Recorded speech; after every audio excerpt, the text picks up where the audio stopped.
Fala galera, sejam todos bem-vindos ao canal Poderosamente. Hoje, em continuidade do livro O Óbvio que Ignoramos, de Jacob Petrie, trago a narração do capítulo 7. E não se esqueça de curtir e comentar, deixa aqui a sua opinião se está gostando do conteúdo deste canal. E para você que ainda não é inscrito, se inscreva e ative as notificações para ficar por dentro de tudo que rola aqui no canal Poderosamente. Capítulo 7, O Poder das Convicções. Por que é tão difícil mudar, mesmo quando colecionamos erros, e como podemos alterar esse quadro? Joshua Bell é uma das maiores celebridades da música clássica contemporânea. Muitos críticos o consideram o melhor violonista da sua geração. Revistas especializadas se referem a ele como virtuoso e prodígio. Em fevereiro de 2010, ele realizou um concerto no Carnegie Hall, em Nova York. Nos dias que antecederam o evento, ingressos eram vendidos a $300 cada. Joshua Bell é uma das poucas pessoas que possuem um violino Stradivarius. Pagou $3,5 milhões pelo instrumento. Ele possui 30 títulos gravados e acumula muitos prêmios, entre eles um Grammy e um Emmy.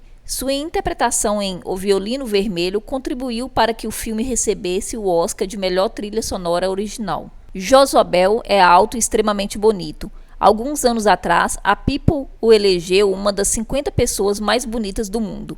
Sua beleza e genialidade fazem com que ele seja requisitado para muitas entrevistas em programas de televisão. Ele também aparece em inúmeros comerciais de marcas famosas. Tudo isso faz de Bell uma estrela de primeira grandeza conhecida em todo o mundo, mas especialmente nos Estados Unidos, sua terra natal. Levando tudo isso em consideração, o que se esperaria de uma apresentação de Bell em um saguão de uma estação de metrô é um público histérico, incontrolável, mas dependendo das circunstâncias, pode ser exatamente o contrário. Em janeiro de 2007, Joshua Bell aceitou tocar numa estação de metrô de Washington. A ideia foi do crítico de música Gene Weingarten, do Washington Post. Weingarten tinha um propósito especial para a apresentação de Bell. Ele queria ver quantas pessoas reconheceriam o violonista, ou mesmo quem dedicaria alguns minutos de atenção em reconhecimento à qualidade da música que estava sendo tocada ali. Para não estragar o fator surpresa, a preparação do evento foi mantida em sigilo absoluto. No dia combinado, uma manhã de sexta-feira, Bell chegou cedo à estação do L'Enfant Plaza. Ele vestia uma calça jeans e uma camiseta preta. Na cabeça, trazia um boné do time de beisebol de Washington. Assim que chegou no saguão da estação, ele se aconchegou junto à parede, ao lado de uma lixeira, onde costumeiramente os artistas de rua se apresentam. De uma pequena caixa, tirou seu Stradivarius. Depois, colocou a caixa vazia aberta diante de seus pés. Pôs a mão no bolso, tirou algumas moedas e notas de $1 e as deixou cair na caixa. Em seguida, começou a tocar. Era por volta das 8 horas da manhã, um dos momentos mais movimentados do dia naquela estação.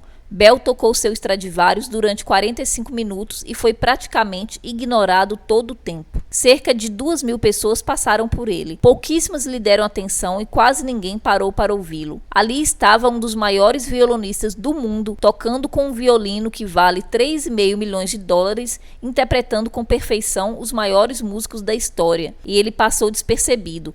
Em quase uma hora, num país acostumado a dar gorjeta de revelia, Bell não recebeu mais do que $30. Era uma sensação estranha, a de que pessoas estavam me ignorando, ele disse depois para Weingarten. A estação L'Enfant fica no núcleo central da capital americana. A maioria dos transeuntes é de funcionários do governo, pessoas de classe média. Muitos deles, certamente, em algum momento da vida, havia desembolsado mais de $100 para assistir a algum concerto igual ou inferior ao de John Bell. Ali, porém, o ignoraram. Como isso se explica? Nossas escolhas involuntárias. O talento de Bell não diminuiu por tocar numa estação de metrô. Seu charme continuou o mesmo. Sua música também não era diferente da que ele tocava nos palcos. Qual foi, então, o fator que fez com que ele passasse despercebido? A resposta está nas nossas convicções. Uma convicção é a certeza obtida por fatos ou razões que não deixam dúvida e nem dão lugar à objeção.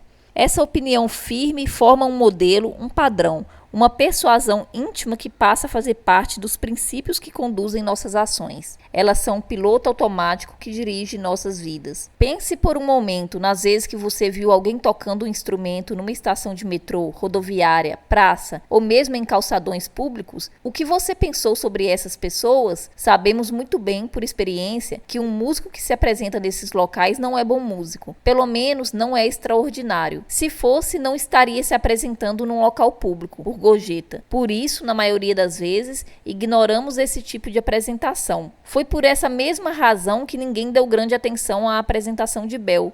Se encontrarmos alguém cantando uma música do Bono Vox numa estação de metrô, sabemos de cara que não é o Bono Vox. Ele não se apresenta nesses locais. Nós estamos convictos de que é assim e de que assim sempre será, mas muitas vezes nos enganamos. A experiência com Joshua Bell revela um fator fundamental para a compreensão do sucesso. Observe que, ao cruzarem com Bell na estação, as pessoas tinham uma escolha a fazer. Elas poderiam parar para ouvir o músico ou simplesmente ignorá-lo. Aparentemente, essa escolha é muito simples e sem grande importância. Porém, o mesmo processo que usamos para fazer essa escolha, ou seja, o processo guiado pelas nossas convicções, é o modo como fazemos a grande maioria das escolhas ao longo da vida. Logo, se as escolhas definem nossos resultados e se as convicções definem nossas escolhas, na verdade, somos o resultado das nossas convicções. Por isso, nossas convicções têm uma importância extraordinária na nossa relação com o sucesso. Elas impedem que percebamos a realidade como ela é e, por consequência, impedem que mudemos o curso da nossa vida. Por tudo isso, a influência que as convicções exercem em nossa vida é muito mais intensa e profunda do que poderíamos imaginar. Sua atuação se estende por todos os campos do conhecimento, até mesmo em áreas mais avançadas como a medicina e a ciência. O Nobel que não tinha jeito de cientista. Até 1980, os médicos tinham certeza de que a causa da úlcera gastrointestinal era o estresse, consumo excessivo de alimentos picantes, cigarro, bebida alcoólica e, em certos casos, simplesmente herança genética. A cura era quase impossível, exceto com complicadas cirurgias que nem sempre causavam o efeito esperado. Pacientes com úlceras viviam atormentados. Os dois medicamentos mais usados no tratamento, o Tagamet e o Zantac, não curavam as feridas, apenas amenizavam seus sintomas. O tratamento era vitalício. As companhias que os fabricavam faturavam bilhões de dólares por ano. Aqueles que optavam pela cirurgia, que exigia a remoção de até 1/3 do estômago, na maioria das vezes sofriam sérias consequências colaterais. Úlceras gastrointestinais eram um verdadeiro pesadelo na vida de 1 a cada 10 pessoas no mundo todo. Isso foi assim até o início da década de 80, quando 2 médicos australianos, Barry Marshall e Robin Warren, fizeram um anúncio atordoante. Nada do que se sabia sobre a origem das úlceras era verdade, disseram. Os dois estavam convencidos de que a origem das úlceras gastrointestinais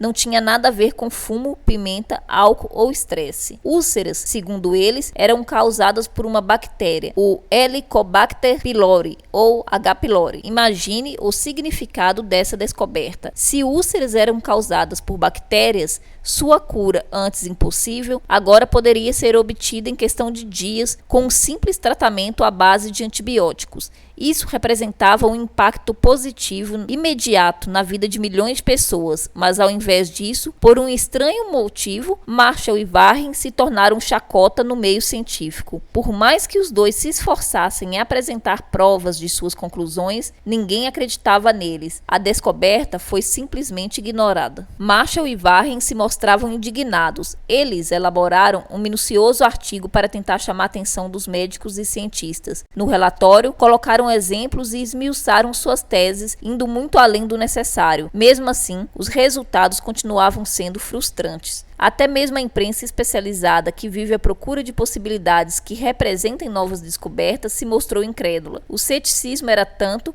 que nenhuma publicação ligada à medicina aceitou o artigo. Quando Marshall apresentou a tese numa conferência de medicina, os médicos simplesmente esvaziaram a sala. Mesmo após curar pacientes com gastrite pela primeira vez na história, Marshall sentia que a rejeição A sua teoria bloqueava qualquer avanço. As coisas iam muito mal. O extremo ceticismo dos meus colegas me fez crer que eu nunca receberia apoio para fazer qualquer teste com antibióticos para curar a doença. Ele conta. Em 84, no entanto, ele decidiu dar um jeito na situação. Certa manhã, Marshall foi cedo ao laboratório. Deixou sua bandeja com a refeição intocada sobre a mesa, chamou um grupo de colegas e os levou até sua sala. Diante de uma pequena multidão incrédula e horrorizada, bebeu um copo de cerca de 1 bilhão de bactérias H. pylori. Em seguida, apresentou o resultado de uma série de exames para os colegas. No dia anterior, ele havia feito uma endoscopia. Seu estômago e seus intestinos estavam sadios. Se sua teoria de que as úlceras são causadas por bactérias era verdadeira, então, com a ingestão da bactéria, em poucos dias ele deveria estar com úlcera. Nos 3 dias seguintes, nada aconteceu. Após uma semana, porém, as reações começaram a aparecer. Seu estômago ardia, sentia náuseas e vômitos, sintomas clássicos de gastrite, estágio anterior à úlcera. No 10º dia, Marshall realizou uma nova endoscopia. A suspeita se confirmou. Seu estômago antes sadio agora estava infeccionado. Enormes feridas vermelhas cobriam parte dele. Marshall estava com gastrite. Havia sido infectado com H. pylori. Era o momento de comprovar a segunda etapa da sua descoberta, que o H. pylori podia ser combatido com antibióticos, e foi exatamente o que ele fez. Após o tratamento, em poucos dias, seu estômago estava sadio outra vez. Mesmo assim, a luta não estava no fim. Marshall havia cometido um erro. Acreditando que sua experiência já comprovava sua tese, ele curou a gastrite antes que uma úlcera se formasse. Mesmo sabendo que os sintomas que se apresentavam eram de úlcera, nada garantia aos céticos que o mesmo processo se aplicaria às úlceras em si. Mas a experiência de Marshall começou a quebrar o paradigma entre muitos médicos. Pouco a pouco, ele foi conseguindo aliados. Em 94, 10 anos depois, o National Institute of Health finalmente endossou a ideia de que os antibióticos eram o tratamento ideal para esse tipo de doença. No outono de 2005, Marshall e Warren receberam o Nobel de Medicina pela descoberta. Pense sobre o motivo pelo qual Marshall e Warren tiveram tanta dificuldade em convencer seus colegas sobre suas descobertas. Onde estava a capacidade de discernimento no meio científico? Pelo menos aí se espera que os profissionais pensem de maneira extremamente racional. Mas o que a experiência de Marshall e Warren nos mostra é que eles possuem a mesma inabilidade de articular um ponto de vista novo, como qualquer um de nós. Cientistas normalmente estão à procura de ideias novas e por isso deveriam ser suscetíveis a elas, mas a história que vimos revela exatamente o contrário. Observe que os médicos e cientistas que analisaram as hipóteses de Marshall eram capazes de enumerar de forma precisa os motivos pelos quais elas estavam erradas, mas não eram capazes de perceber que estavam agindo de acordo com um sistema de padrões que os amarrava ao conhecimento anterior. O que isso nos ensina? A resposta torna-se óbvia quando pensamos um pouco a respeito. O problema não é a úlcera em si, mas as convicções de que tinham sobre elas. Quando Warren e Marshall descobriram o H. pylori, médicos e cientistas não estavam procurando uma causa para as úlceras. Eles já sabiam o que as causava. Esse território já havia sido tomado pela convicção de que o cigarro, álcool, pimenta e estresse eram a causa desse mal. Assim como os transeúntes da estação de metrô de Washington tinham suas convicções que os levaram a ignorar Joshua Bell. Os médicos e cientistas também tinham suas convicções que os levaram a ignorar por anos as descobertas de Warren e Marshall. A primeira partia do princípio de que ácido estomacal é uma coisa potente. Ele pode deteriorar um pedaço de carne e tem força suficiente para dissolver um plástico. Era impossível pensar que uma simples bactéria poderia sobreviver nas paredes do estômago. A segunda convicção diz respeito ao local de origem da descoberta. Warren era um patologista no hospital de Petrie, na Austrália. Marshall estava fazendo residência no hospital. Ele tinha apenas 30 anos. Sabemos, através da experiência, que descobertas são feitas por cientistas célebres, com laboratórios em universidades renomadas. Residentes não fazem descobertas que curam doenças que há séculos vêm afetando mais de 10% da população. No mundo científico, o local de onde o cientista é, onde ele estudou, quantos anos ele tem, é muito importante. Assim como Joshua Bell foi ignorado porque se apresentou no saguão de uma estação de metrô, as descobertas de Marshall e Warren foram ignoradas porque eles vieram de um local desconhecido para o mundo científico. Cientistas e a imprensa especializada olharam para o currículo dos dois e, com base em suas convicções, pensaram: isso não faz sentido, não é assim que as coisas funcionam. Esse processo precisa ser mais complicado do que algo algo ao alcance de um residente em medicina. Se fosse simples assim, alguém antes o teria descoberto. Um pesquisador, por exemplo, ao ouvir a explicação de Marshall, disse que ele nem mesmo tinha jeito de cientista. De onde vem uma conclusão como essa? Da nossa convicção de que um cientista precisa ter um jeito, um modelo?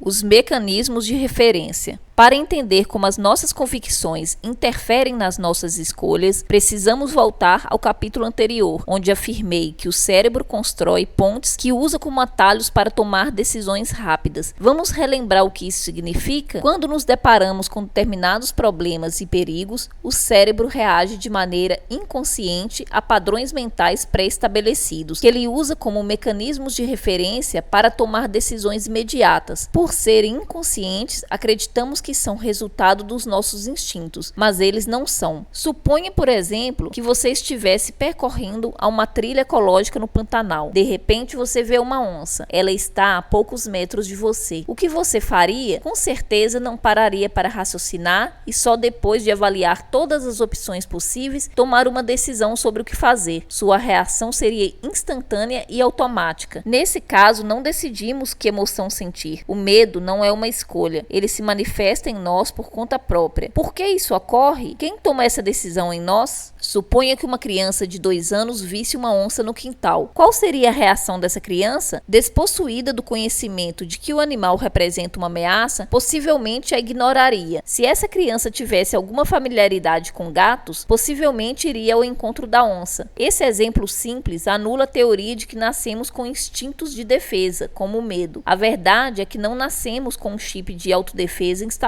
no cérebro. Pelo contrário, vamos criando o nosso instinto de autodefesa ao longo dos anos, a partir de crenças e convenções assimiladas da nossa experiência pessoal. Elaboramos um sistema de conceitos pré-estabelecidos que servirão de caminho para nossas reações. Esses sistemas, formados pelas nossas convicções, são aceitos na maior parte das vezes de maneira inconsciente e inquestionável, e por isso permanecem enraizadas em nós, muitas vezes por uma vida inteira. E o que é mais intrigante, elas se tornam os pontos de referência que o cérebro usa como atalhos para tomar decisões rápidas. Acessando nossas convicções, o cérebro processa um oceano de informações de maneira instantânea, sem ser percebido pela mente consciente. Quando as pessoas depararam com Joshua Bell na estação de metrô, por exemplo, o cérebro não fez nenhum questionamento consciente, ele apenas acessou de forma inconsciente as convicções existentes e tomou uma decisão. Nesse caso, a convicção é que pessoas que se apresentam em estações de metrô não são extraordinárias e não merecem atenção maior. Esse mecanismo cerebral é muito eficiente. Ele também é fundamental para a nossa sobrevivência. Imagine que ao se defrontar com uma onça, tivéssemos de avaliar todas as opções possíveis para depois realizar uma escolha. Nossa espécie simplesmente não teria sobrevivido. Se todas as nossas decisões fossem tão lentas quanto as tomamos quando usamos a consciência racional, não conseguiríamos nem mesmo levantar da cama pela manhã. O problema é que uma vez que as convicções estão formadas, é muito difícil agir sem sua influência.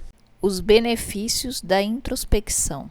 Suponha que você vá até um caixa eletrônico passar um cartão magnético e, por algum tipo de mágica, ao invés de um extrato com suas movimentações financeiras, obtivesse um extrato contendo todas as suas convicções, suas crenças sobre dinheiro, sucesso, felicidade, valores, potencial, capacidade de relacionamento e assim por diante.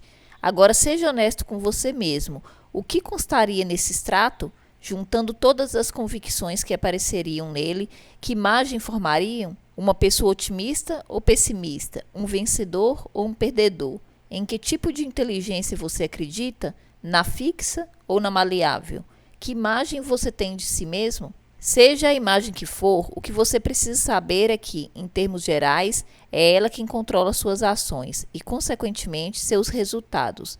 Em outras palavras, essa é a imagem quem diz o que você pode ou não pode fazer, o que será difícil, fácil ou impossível. Todas as suas ações, sentimentos e comportamentos serão consistentes com essa imagem. Você não conseguirá escapar dela, independentemente do seu esforço e da sua vontade. A única forma de mudar os resultados em sua vida será mudando essa imagem. E você só mudará a imagem se mudar suas convicções. Antes de qualquer mudança nos resultados, você precisa mudar suas convicções. Pense sobre o conteúdo do extrato de Gisele Bündchen. Aos 14 anos, ela tinha uma meta definida. Queria se tornar a top número 1 do mundo. Essa escolha foi feita de uma maneira pensada, após longas horas de avaliação consciente. Ela tinha talento e paixão. Sabemos que isso é um bom começo, mas na prática as coisas mudam. Entre o ponto de partida e o de chegada, há um caminho longo, tortuoso e cheio de armadilhas. A cada hora é preciso tomar uma série de decisões complicadas, sutis e rápidas. Ao longo da carreira de Gisele, principalmente no seu início, a imagem dela foi posta em xeque inúmeras vezes. Suas convicções foram confrontadas com as dos outros. Ela, particularmente, queria ser a top número 1 do mundo, e as outras pessoas das quais, em parte, ela dependia, diziam que ela nunca conseguiria fazer uma capa de revista. O mesmo se repetiu com outras pessoas que analisamos até aqui. Stallone, Einstein, Elizabeth Gilbert, todos passaram por esse confronto. Sem um padrão de convicções sólidas e positivas, para todos eles, certamente, o fracasso teria sido inevitável. Cada um carrega dentro de si uma imagem de si próprio, uma série de concepções e convicções sobre si mesmo. Assim como os outros são objetos para nós, também nós somos um objeto para nós mesmos. Esse objeto, que representamos para nós mesmos, a imagem que temos de nós, é que, em última análise, realmente importa. Às vezes, ela é uma imagem vaga, mal definida demais para ser percebida com a mente. Muitas vezes não é possível reconhecê-la de forma alguma, mas ela está aí, desenvolvida até o último detalhe. Essa autoimagem é a nossa própria concepção do tipo de pessoa que somos. Ela tem sido criada a partir de tudo que pensamos e percebemos sobre nós mesmos. Grande parte dessas crenças forma-se de maneira inconsciente, como resultado das nossas experiências passadas, dos nossos sucessos e fracassos, das humilhações, dos triunfos e da forma como as outras pessoas reagiram a nós, especialmente durante a infância. De tudo isso, construímos nosso próprio eu, a imagem mental, a convicção que temos sobre nós mesmos. Uma vez que uma ideia ou uma crença sobre nós passa a integrar essa imagem, ela se torna uma verdade, uma convicção. A partir desse momento, não questionamos mais sua validade. Ela se torna uma verdade inconsciente. Sem perceber sua existência, passamos a agir e fazer escolhas a partir dela. Quando os cientistas ridicularizaram as proposições de Marshall ou quando os transeuntes da estação de metrô de Washington ignoram Joshua Bell, eles reagem conforme essas convicções. A convicção enraizada no subconsciente é tão forte que todas as suspeitas e evidências de Marshall, por mais evidentes e promissoras, não significam nada. Eles simplesmente as ignoram. Da mesma forma, reagimos diariamente às situações que nos são apresentadas. Em todas as situações, se nossas ideias e convicções são distorcidas ou irreais, nossa reação será inapropriada. E note, se as convicções que temos sobre nós mesmos são inapropriadas, não importa o esforço, a disciplina e outras virtudes, nossos resultados nunca irão além dessas convicções. Durante anos, se não por uma vida inteira, carregamos tudo que é subdesenvolvido, rejeitado, suprimido ou encarado como vergonhoso em nossa personalidade sem mesmo sabê-lo. Possuímos tendências, traços e fraquezas claras, mas que negamos e rotulamos como "esse não sou eu", porque eram inaceitáveis para nossos pais, outras pessoas ou para nós mesmos. E todas essas convicções impõem um limite sobre nós. Se quisermos romper esse limite, temos primeiro de destruir essas convicções. Não quero dizer que a vida não apresenta obstáculos reais. Desenvolver o talento exige investimento e nunca há dinheiro bastante, nunca há tempo suficiente. E a toda hora somos desafiados por uma série de obstáculos. Tenho consciência de todas essas restrições. Eu, pessoalmente, as enfrento todo dia. O que digo é que esses obstáculos não nos diferenciam das pessoas que alcançam sucesso. Elas enfrentam essas mesmas restrições. O que nos diferencia é a maneira como lidamos com essas restrições.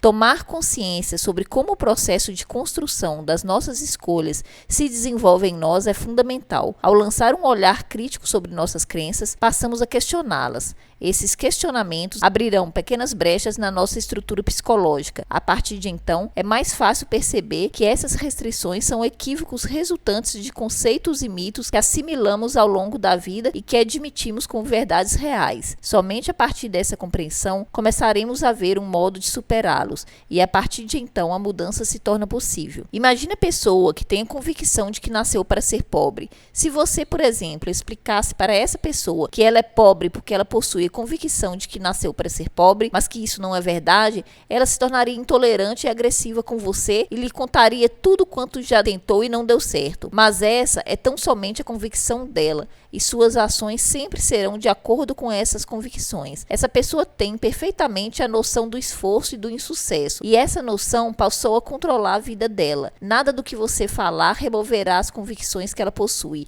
Ela tem ou criou evidências demais a seu favor, e é justamente por causa dessa série de evidências que dificilmente percebemos que o problema está nas nossas convicções ou nas concepções que temos sobre nós mesmos. O que muitas vezes não sabemos é que nós mesmos criamos essas evidências por meio das nossas convicções. O controle da autoimagem sobre nossas ações e resultados é absoluto e persuasivo. Ela é a base, o fundamento sobre o qual nossa personalidade, comportamento e mesmo nossas circunstâncias são construídas. Como resultado, nossas experiências parecem confirmar e fortalecer nossa autoimagem, formando um ciclo negativo ou positivo. Por isso, uma pessoa com sucesso tende a ter cada vez mais sucesso e uma pessoa de fracasso tende a ter cada vez mais fracasso, a não ser que ela rompa esse ciclo. Uma pessoa que acredita que nunca conseguirá atingir nada na vida, porque segundo ela nasceu para o sofrimento, inevitavelmente terá essa convicção confirmada. Suas experiências parecem provar que aquilo que ela pensa está certo. Precisamos romper esse ciclo, mudando nossas convicções. Se alterado, esse padrão de crenças nos dará uma liberdade maior de desenvolver nosso potencial criativo e produzir os resultados esperados. Em síntese, nossas convicções são cruciais. Perceber que nossas ações, emoções e comportamentos são o resultado das nossas imagens mentais, das convicções que trazemos com nosso legado cultural, abre uma porta poderosa para a mudança. Transformar a imagem que trazemos sobre nós, de codificar e abrir nosso sistema de crenças e reprogramá-lo de acordo com nossos propósitos, nos oferece uma oportunidade real e rápida para a mudança. 1. Qual o padrão que está dirigindo você inconscientemente? 2. Esse padrão é o do sucesso ou da mediocridade? Por mais que você deseje o sucesso e lute para alcançá-lo, se suas convicções lhe dizem o contrário, acabará confirmando essa crença e criando a realidade que existe no seu subconsciente. O desafio da Pepsi, quando o gosto não conta. Na década de 70, a Pepsi realizou uma ampla campanha publicitária que ficou conhecida no mundo inteiro como o Desafio da Pepsi. A campanha, na verdade, consistia num teste sobre o gosto popular em refrigerantes. Representantes da companhia se dirigiam a diversos locais públicos como praças, shoppings e mercados. Ali, armavam uma mesa e convidavam as pessoas a experimentar 2 tipos de refrigerantes. Num copo continha Pepsi e no outro Coca-Cola. As pessoas, porém, não era revelado o tipo de refrigerante que havia em cada copo. Elas simplesmente eram convidadas a experimentar os 2 refrigerantes e selecionar o melhor. Na absoluta maioria das vezes, a Pepsi era escolhida. Surpresa e muito satisfeita, a empresa investiu uma fortuna para divulgar os resultados da sua pesquisa, provando a preferência do público. Mas mesmo assim, a Pepsi nunca conseguiu superar a Coca-Cola em vendas. Isso gerou uma pergunta intrigante. Por que a preferência no gosto nunca se refletiu no consumo do produto? Com o passar do tempo, o enigma cresceu cada vez mais. Ninguém conseguia explicar de forma convincente por que o consumidor, apesar de preferir o sabor da Pepsi, continuava comprando Coca-Cola. Em 2004, um grupo de neurocientistas do Baylor College of Medicine do Texas decidiu esclarecer o enigma. Eles se propuseram a descobrir o que acontecia no cérebro das pessoas quando elas eram expostas ao desafio da Pepsi. O grupo acreditava que, com o auxílio de uma máquina de ressonância magnética funcional por imagem, ou fMRI, eles conseguiriam desvendar o enigma. O fMRI é um scanner cerebral altamente sofisticado que mede e mostra a concentração sanguínea no cérebro em um determinado momento. Por meio dessa demonstração, é possível ver qual parte do cérebro está sendo ativada e com que intensidade isso ocorre. Utilizando-se desse equipamento, os pesquisadores monitoraram as atividades do cérebro de 67 pessoas enquanto elas bebiam as 2 marcas dos refrigerantes. Para viabilizar a experiência, uma vez que a pessoa não pôde movimentar a cabeça enquanto sua atividade cerebral está sendo escaneada, os cientistas utilizaram enormes seringas de plástico através das quais o refrigerante era injetado na boca dos participantes. Monitores visuais foram dispostos de maneira que eles pudessem receber informações quando isso tornava-se necessário. Na hora que os participantes experimentavam o refrigerante, os pesquisadores descobriram uma coisa impressionante. Quando bebia o refrigerante sem saber a marca, a Pepsi produzia uma resposta mais forte do que a Coca-Cola na região cerebral responsável por processar sentimentos de recompensa como prazer e satisfação. No entanto, quando a equipe revelava a marca, a maioria disse que a Coca-Cola era melhor.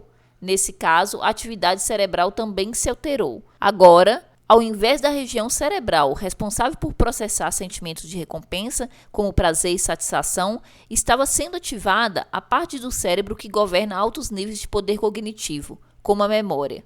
Esse resultado revelou um paradoxo. Na realidade, os participantes preferiam o sabor da Pepsi, mas a sua relação com a marca Coca-Cola os influenciava a negar a preferência pelo sabor. Quando as pessoas não sabiam a marca do refrigerante que estavam bebendo, eram obrigadas a tomar uma decisão racional. Elas tinham de pensar para poder escolher. Não havia nenhuma convicção formada sobre as bebidas. Nessas circunstâncias, elas optavam pela Pepsi. Quando elas foram informadas da marca, o mecanismo cerebral passou a agir por conta própria. Suas convicções entraram em ação. Era quando elas optavam pela Coca-Cola. Elas já sabiam, através da convicção, que a Coca-Cola era melhor. Nessas circunstâncias, a escolha era tomada de forma automática. É difícil pensar sobre esse estudo e não se dar conta do lado perverso desse mecanismo cerebral. Ele confirma tudo o que eu disse até aqui. Muitas vezes, somos iludidos em nossas ações por fatores alheios à nossa vontade. Mesmo conscientes do erro, acabamos repetindo constantemente sem saber a razão. Tornamo-nos vítimas de convicções esquecidas, mas que permanecem ativas e se manifestam em nossas atividades. Assim como nos 2 exemplos que utilizei no início, o de Joshua Bell e o de Marshall, a maior parte do tempo funcionamos no piloto automático, sem ter consciência do que realmente define nossas ações. Isso nos desperta para uma questão crucial. Se nossas convicções não estão alinhadas com o nosso propósito, mesmo que tenhamos todo o potencial, conhecimento e qualificação do mundo, essas convicções irão bloquear nosso sucesso. Assim como as pessoas, por uma razão, preferiam a Pepsi e por outra escolhiam a Coca-Cola. Mesmo que desejemos o sucesso, se tivermos as convicções erradas, iremos optar inconscientemente pelo fracasso. O legado cultural. Em 1859, Charles Darwin publicou o livro A Origem das Espécies, onde trata da teoria da evolução. Darwin não foi o primeiro a afirmar que as espécies vivas evoluem ao longo do tempo. Herbert Spencer expressou a ideia muito tempo antes no ensaio sobre a hipótese do desenvolvimento. Darwin, porém, foi o primeiro a propor uma teoria explicando por que isso acontece. A teoria darwinista não era uma mera ideia vaga sobre a evolução, criada a partir do conceito de que espécies superiores se desenvolvem de certa forma de espécies inferiores. A origem das espécies era uma teoria rica, detalhada e bem documentada do modo atual e processo de evolução por meio da seleção natural, ou a preservação de espécies privilegiadas na luta pela sobrevivência. Em uma década, o mundo inteiro estava falando dessa teoria. Ela foi o que se chama em ciência de quebra de paradigma, ou para o propósito do nosso livro, uma mudança de convicção. Desde a sua publicação, o mundo acadêmico criou um consenso em torno do argumento de que a criação divina, conforme descrita na Bíblia, não faz sentido. Um século e meio depois, pesquisas e estudos científicos tornaram as evidências sobre a veracidade da teoria darwinista praticamente inquestionável. Nossa convicção, portanto, deveria ter mudado, mas não foi isso que aconteceu.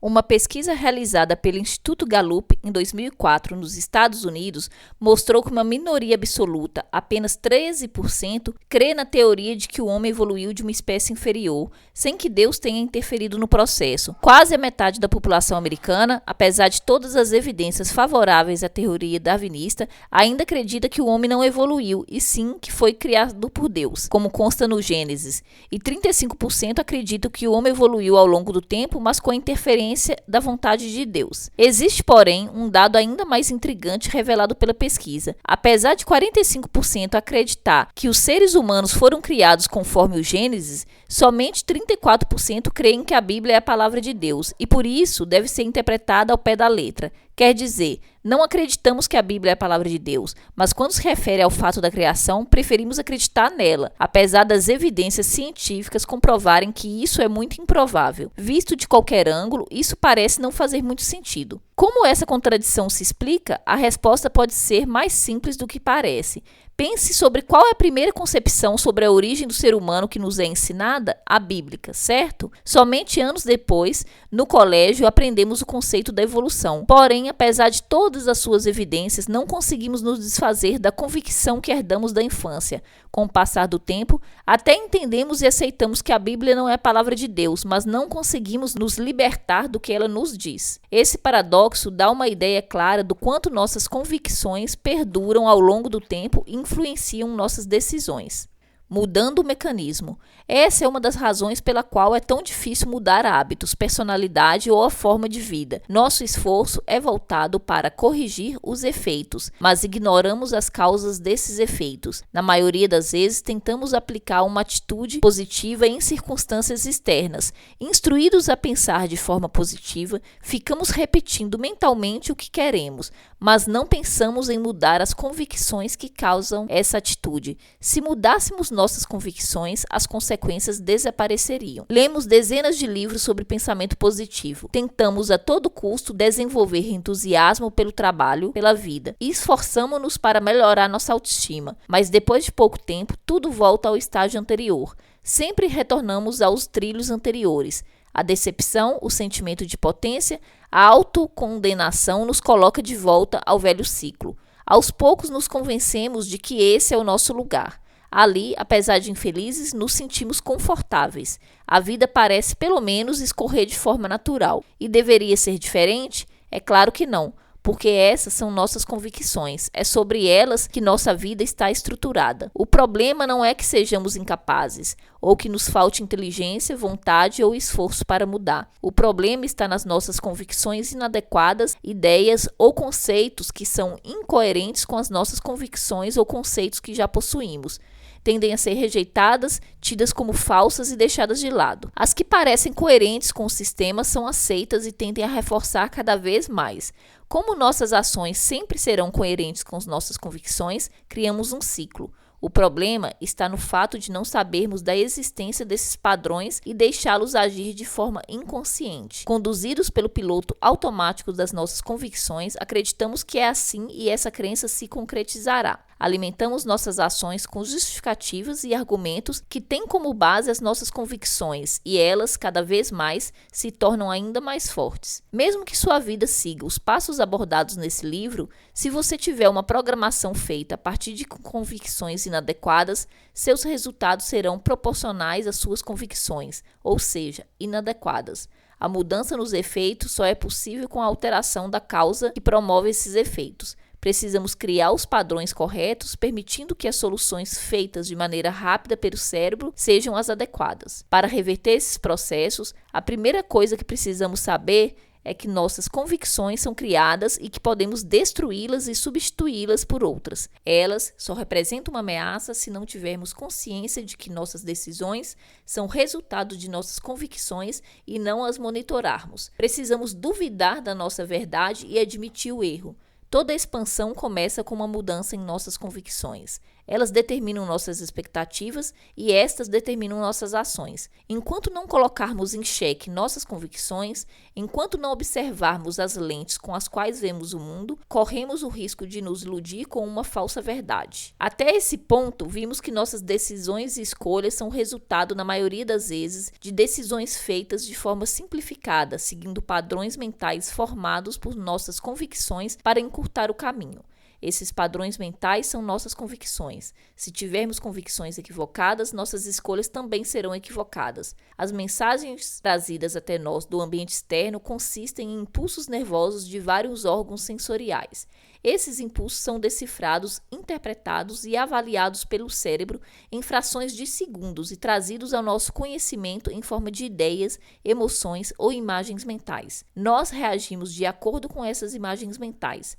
Em outras palavras, não sentimos e agimos de acordo com o que as coisas são, mas de acordo com a imagem que a nossa mente retém delas. Considere, por exemplo, o homem que vemos cruzar a rua, a criança que assistimos brincar no quintal, nosso irmão que ouvimos cantar no chuveiro. Todos eles são objetos para nós, mas esses objetos pertencem apenas a nós. Eles não dizem respeito ao que os outros pensam. Eles são apenas nossos, por isso não são a verdade. Apenas são a nossa verdade. As convicções surgem a partir da objetificação que fizemos das coisas e circunstâncias que nos cercam. O problema ocorre quando aceitamos essas objetificações como verdades absolutas, inquestionáveis. O segundo ponto, fundamental a essa altura, é ter em mente que nossas ações muitas vezes são o resultado de escolhas feitas de maneira inconsciente. Reconhecer esse fator é de extrema importância.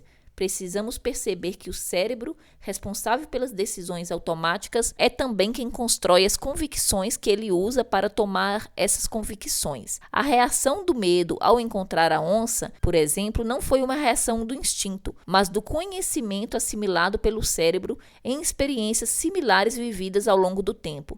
Foi um conjunto de informação, de ideias recebidas do mundo externo que foram avaliadas, comparadas e aceitas como verdadeiras, que desperta em nós a reação instintiva das circunstâncias. Esse tipo de raciocínio, feito de maneira inconsciente, baseado em convicções erradas, é o que desvia nossas decisões daquilo que queremos sem que saibamos disso. Há uma tendência automática de avaliar e julgar as circunstâncias seguindo padrões como esses. Entretanto, é a experiência, ideia ou convicção programada em algum momento da nossa vida que dispara o que chamamos de reação instintiva. Quando você foge da onça, reaja ao que você pensa, acredita ou imagina. Se você conseguir mudar o que pensa, acredita ou imagina, pode mudar sua reação. Foi reagindo a esse mesmo sistema, formado pelas convicções, que os especialistas em moda afirmaram que Gisele não tinha jeito de modelo, que seu nariz era muito grande para fotografia. Mas foi também reagindo a esse mesmo padrão que Gisele ignorou o lado negativo desses comentários, acreditando em suas próprias convicções de que ela tinha o que era necessário para desenvolver seu potencial, que ela seguiu adiante.